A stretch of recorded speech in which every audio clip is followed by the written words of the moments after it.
गीता चौथे अध्याय का 21वां श्लोक, 21वें श्लोक पर हम आ गए हैं। 21वें श्लोक में भगवान कृष्ण कह रहे हैं, निराशीर यत चित्तात्मा त्यक्त सर्व परिग्रह शारीरम केवलम कर्म कुर्वन्नाप्नोति किल्बिषम।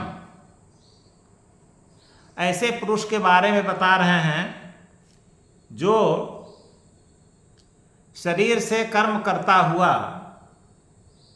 शारीरम केवलम कर्म, केवलम शारीरम कर्म, केवल शरीर से कर्म करता हुआ भी किल्बिषम न आपनोति, पाप को प्राप्त नहीं होता है। तो कौन पुरुष ऐसा होता है? उसमें 3 विशेषताएं बता रहे हैं। पहली बात, निराशीर, उसमें कोई आशा न हो, जिस पुरुष में कोई आशा नहीं होती है, कोई इच्छा नहीं होती है।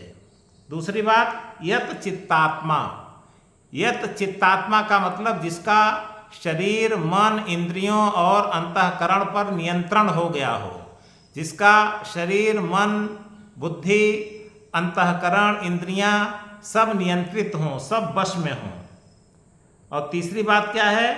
त्यक्त सर्व परिग्रह, सभी प्रकार के परिग्रहों का त्याग कर दिया हो, सभी प्रकार के भोगों का त्याग कर दिया गया हो।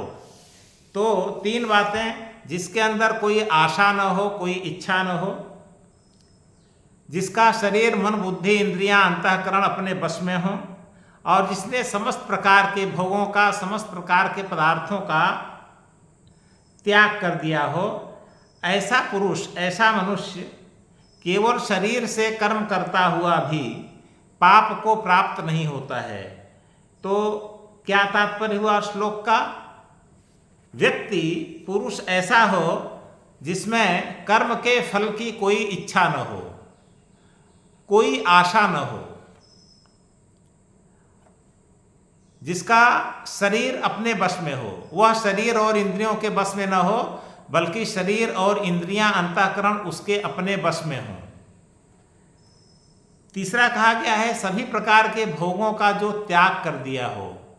सभी प्रकार के भोगों के त्याग का मतलब है कि शरीर निर्वाह के लिए जितनी आवश्यकता हो बस उतना ही लेता हो, शेष की उसे कोई आवश्यकता न हो। तो ऐसा मनुष्य तो कर्मयोगी ही मनुष्य होगा, जिसका अपने शरीर पर, मन पर, बुद्धि पर, सब पर नियंत्रण होगा।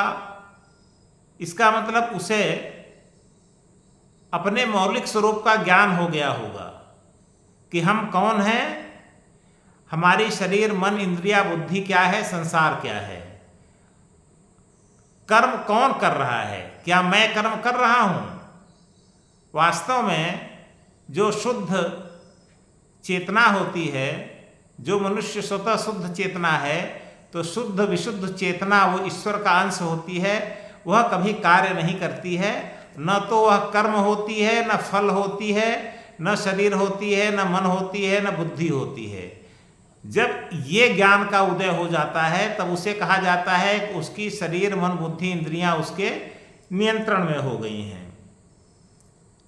तो ऐसा मनुष्य कर्म तो करता है, लेकिन कर्म करते हुए उसे किसी प्रकार का कोई पाप नहीं लगता है। और जो कर्म करता है केवल अपने, जो उसकी मिनिमम नीड्स होती है, जो न्यूनतम आवश्यकता होती है, शरीर की आवश्यकता, केवल वही कर्म वो करता है। तो आज ये रहा श्लोक संख्या 21।